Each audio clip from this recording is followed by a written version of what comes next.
Alam mo yung pakiramdam na ginagawa mo na ang lahat. Flowers, chocolates, sweet messages tuwing gabi. Pero kahit anong effort mo, parang wala pa ring epekto.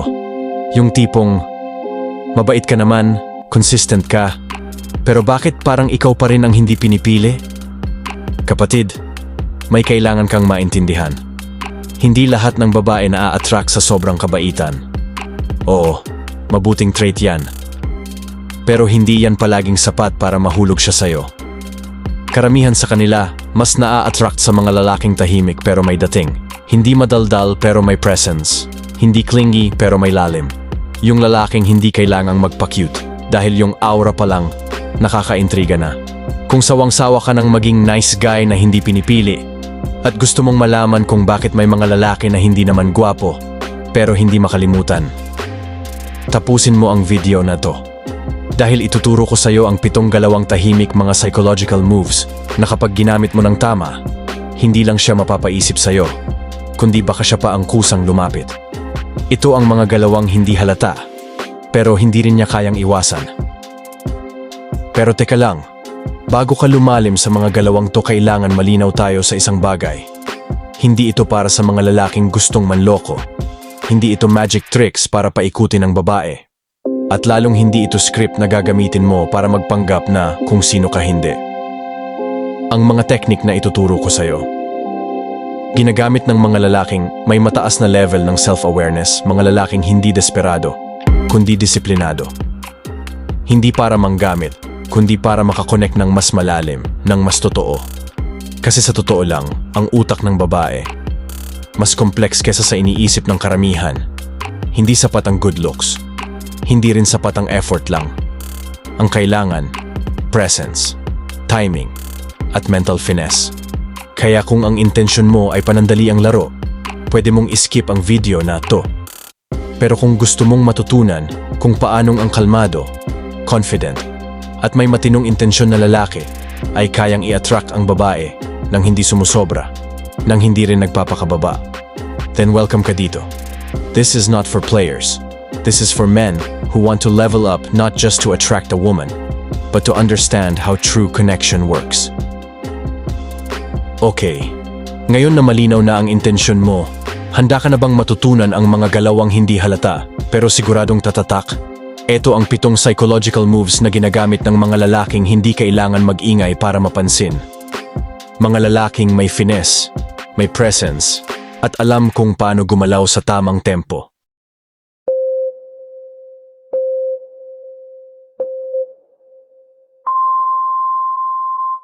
Number 1, mystery conversations. Hindi lahat dapat ikinukwento. Minsan, ang hindi mo sinasabi, yun ang mas nakakaakit. Imbes na idetalye mo agad lahat, mag-iwan ka ng konting palaisipan. Halimbawa, habang nagkukwentuhan kayo tungkol sa future goals, sabihin mo, may ginagawa akong plano ngayon, pero hindi pa ito yung tamang oras para ikwento. Wala ka pang konkreto? Okay lang. Ang mahalaga, naka-frame siya sa misteryo. Mapapaisip siya, ano kaya ayon? At sa isip niya, gusto niyang bumalik, makiusyoso, at malaman ang buong istorya. Bitin ang usapan, pero busog ang curiosity. Number 2, silent compliments. Lahat ng lalaki kaya magsabi ng ang ganda mo. Pero ang tanong, kaya mo bang purihin siya ng hindi halata? Paano? Gamitin mo ang mata mo. Gamitin mo ang attention mo. Sabihin mo lang, habang naglalakad kayo, napansin ko, iba yung klase ng tawa mo. Parang ang gaan pakinggan. Walang bola, walang drama. Pero sa isip niya, bakit yun ang napansin niya? Sa subconscious niya, parang sinabi mong, nakikita ko yung mga parte mo na hindi napapansin ng iba. At sa mundo ng babae, yan ang rare. Yan ang magnetic. Number 3, power of scarcity. Alam mo kung sino ang mas pinapansin? Yung hindi laging available. Kapag lagi kang on call, laging may reply, laging game, nawawala ang thrill. Bumababa ang value mo sa mata niya. Pero kung minsan, parang ang hirap mong abutin.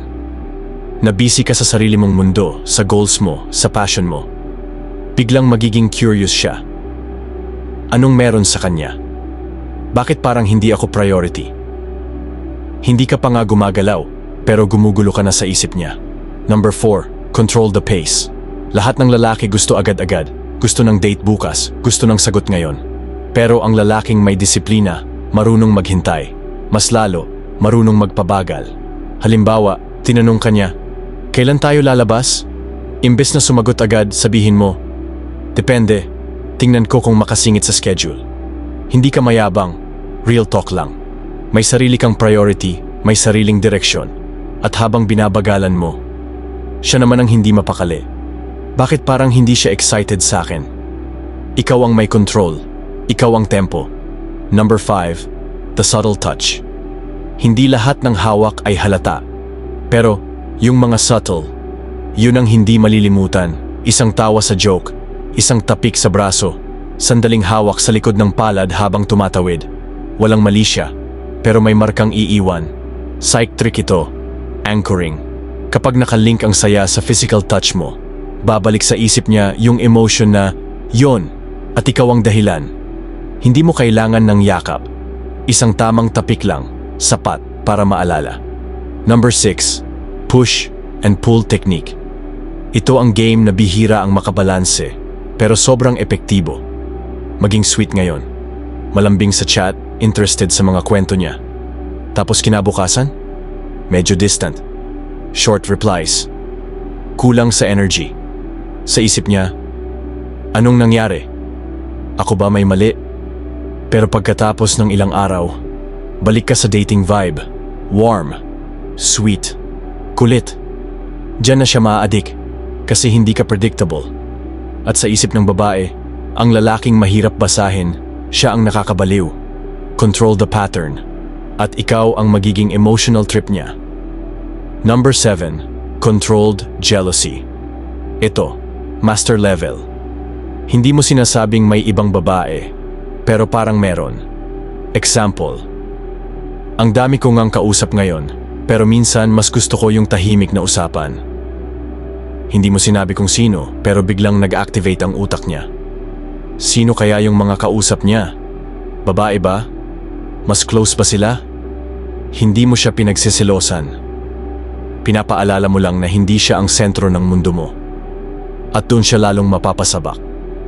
Competition instinct activated. Lahat ng galawang to, hindi madaldal, hindi pilit, pero ramdam. Kapag ginamit mo ng tama, hindi mo kailangang maghabol.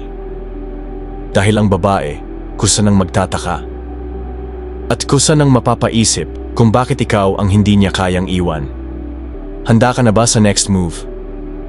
Kung gusto mong malaman kung paano dalhin ang ganitong confidence sa totoong mundo, tapusin mo ang video na to.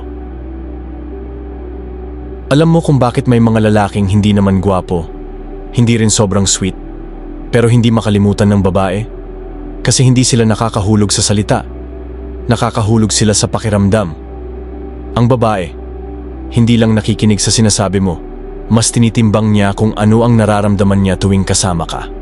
At ang sikreto, hindi yung pagiging palaging available o yung pagbibigay ng sobra-sobrang effort, kundi yung aura mong may lalim, yung presence mong kalmado pero may laman. Hindi ka need magpakabait para lang mapansin. Kailangan mong maging lalaki na may sariling mundo, may control sa sarili, at may misteryong hindi niya kayang i-decode. Kasi sa totoo lang, ang hindi niya maintindihan, yon ang gusto niyang hanapin. Ngayon, nasa kamay mo na ang susi. Alam mo na ang galawan. Alam mo na ang diskarte. Pero tandaan mo, ang lakas na hindi ginamit ng tama, nagiging panira. At ang karunungan na ginamit sa laro lang, walang patutunguhan. Nasa iyo na kung paano mo ito gagamitin. Para manloko? O para lumalim? Para maglaro? O para makabuo? Ikaw ang pipili. At kung tama ang pagpili mo, hindi lang atensyon ang makukuha mo, baka respeto pa. Kung may natutunan ka sa video na to, at naramdaman mong parang may nabukas sa isip mo, bigyan mo ng like ang video na to. At kung gusto mong mas lumalim pa sa mga ganitong mindset, yung tahimik pero solid ang impact bilang lalaki, click mo na rin ang subscribe. At syempre, pindutin mo ang notification bell para pag may bago tayong video, una ka sa mga makakaalam. Salamat sa panonood. At tandaan, ang kalmadong galawan, yun ang hindi madaling kalimutan.